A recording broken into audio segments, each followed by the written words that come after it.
Okay, this problem was called removing rural residents. And in it, we said, well, the data set has some cities that start with a digit. And if a city starts with a digit, then let's assume that it's really not a city, that it's just a zip code that's not in a city. And can we figure out the sum total of people who live in a city that starts with a digit as a name, ostensibly so we can remove that number from the overall population number?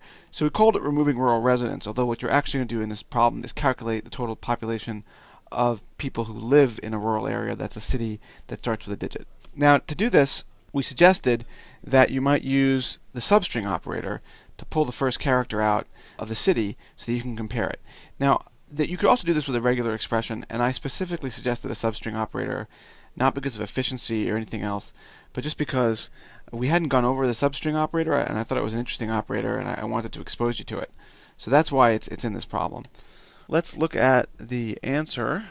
So the answer is, as I said, we first do a projection to the zip code database, and we create the first character of the city. We extract out just the first character of the city, and we also carry through the population and the city name and the zip code, which we now call zip, which was originally the underscore ID, and then we include the state.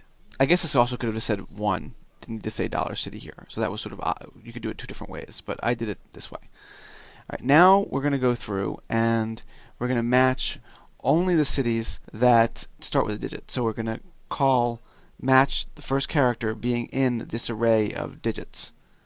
At this point, we've got a set of documents that only represent these people who live in the rural areas where the city starts with a digit. And we just want to get a sum of that population, so we just run a grouping on ID null, figure out the population sum of the populations that we see in every document as it comes through. And that's pretty much the entire answer. I don't think there's anything more to it. Nope, that's it.